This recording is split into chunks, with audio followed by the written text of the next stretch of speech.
Drawing and sketching birds when you're out in the field is a really powerful way to get you to look more carefully and observe a lot of the details that somebody who is just doing classical birding would miss.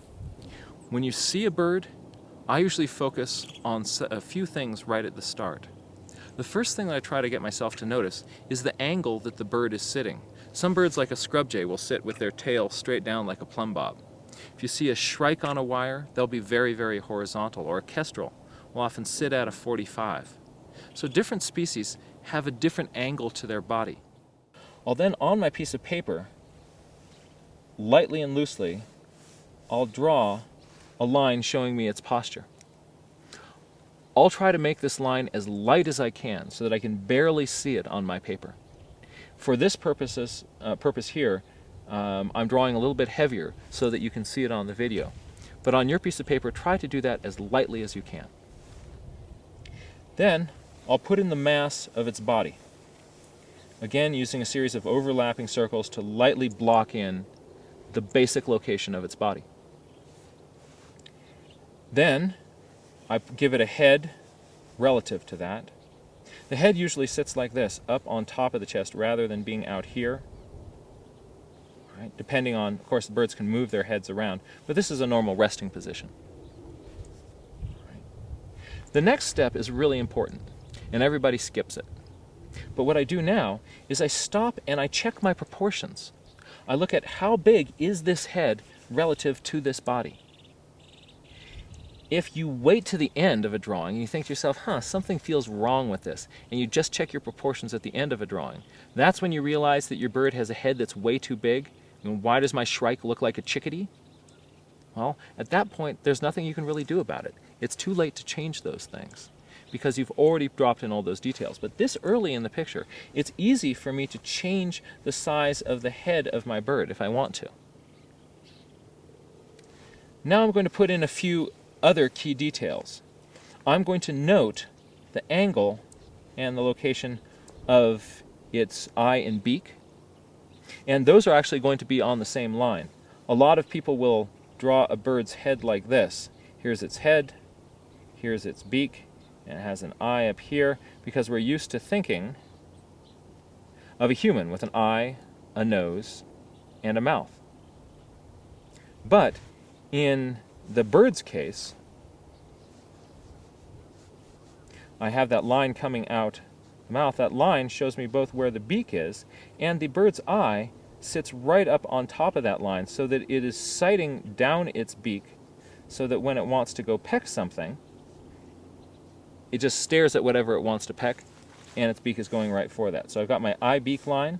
I'll put in a line showing the angle of my tail. Right. I'll note where the legs come out, right? And the legs are usually going to come out at a forward-facing angle like this. And I'll put in the leading edge of the wing. So going from its shoulder, where does its wing go? Different birds will hold their wings in different positions. A thrush, for instance, often will droop its wing down. Other birds have them folded up right on top of their back. I've got my posture, I've got my proportions, I've got a few of these basic lines in. The last thing I do before I start dropping in details is I will look at the area where the head attaches to the body and the body attaches to the head. And in those places, I'm going to look for the angles that are made right in those places. I see a bird right over here, so I'm going to take a look at its angles.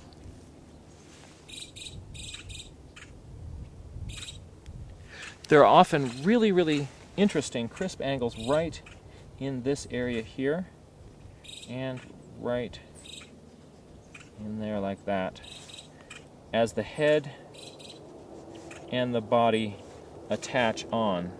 You get those angles and the bird really starts to look like a bird. But if you want to put in a few details, we'll do that now. Let's start up here at the head. The shape and length of the beak is going to be a really important thing to key in on. Different species of birds have different bill shapes for different purposes. So you want to look at how long the bill is, and also how wide the bill is. All right? My bird here has a fairly wide bill. Now I'm going to drop in its eye. The eye is usually going to be placed in the head closer to the front than you think it should be. This distance here from beak to eye is not going to change.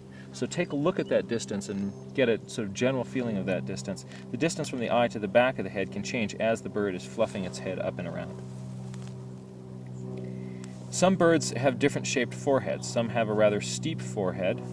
Others have a forehead that just goes right onto the bill like a ski slope.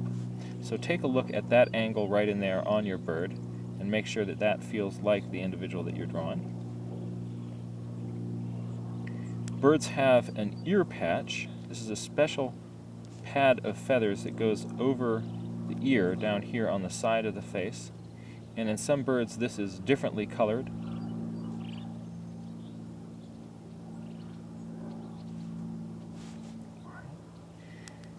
Now getting down here onto the body. Drawing the wing is what scares everybody. But there's a few tricks which will make it a little bit easier. The first is that if you can't see feather by feather detail, don't worry about drawing it. Very often what I'll do is if I see a bird out there, I'll just make a drawing that shows the basic shape of the bird's wing, but not put any detail on it at all. So don't worry about having to noodle in all the primaries, all the secondaries, where the coverts are going, and all those sorts of things. When you take ornithology classes and you learn those sorts of things, then you can put that detail in. For here, we're going to simplify looking at the wing just to two basic parts. Bird wings have, when you see them extended, if this is the bird's body in here, there are two basic parts, one part called the primaries, one part called the secondaries.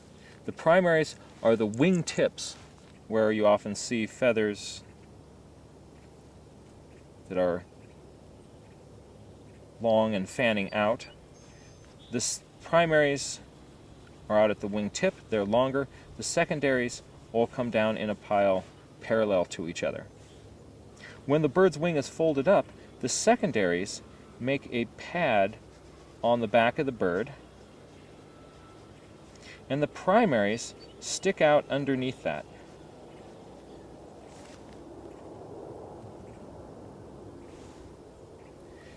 This is a very simplified wing. We don't even have covert feathers in here. But if you're going to go for your easiest wing, this is a good, simple way to look at it. If the bird has wing bars, that's a really important diagnostic feature. You want to look for that and be sure to include it. Wing bars are made by the edges of the covert feathers, which go over the front edge here of the secondaries. The coverts, the secondary coverts, are in a big pile up here on the top of the wing.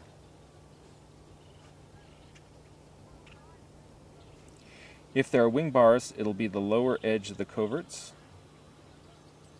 and another row in there. So you'll have in that area, you can have pale bars that go across the wing.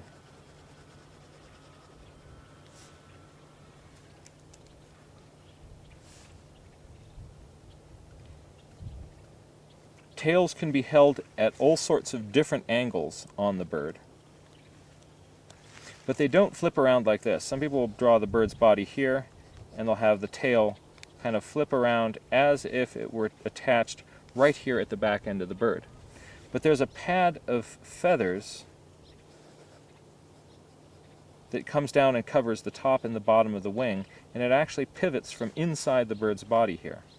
So if my tail is going to be up at an angle like this, I'm going to have covert feathers that go over and around that tail. And that helps smooth the feathers into the shape of the bird. Down here, the covert feathers meet at an interesting angle with the breast feathers of the bird.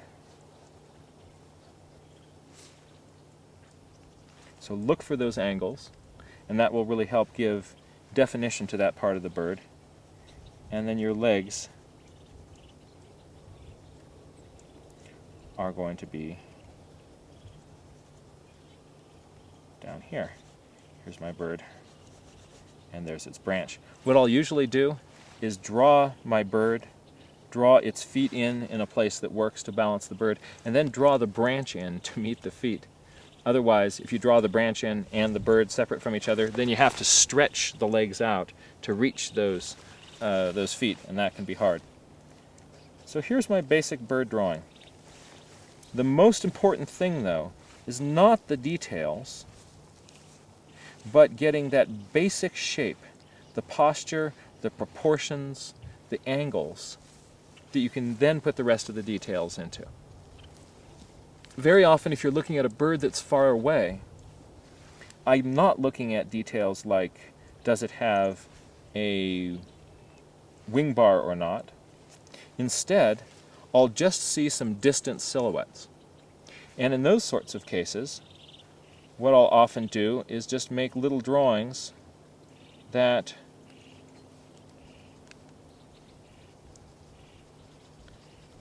show those silhouettes and shapes.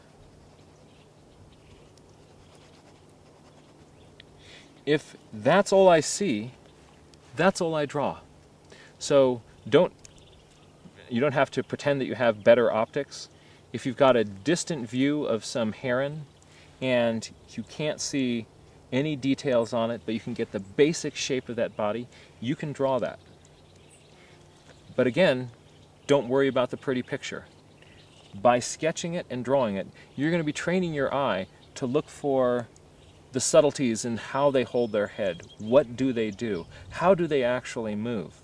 You force yourself to look again and again and again, even at these things that you already know how to identify.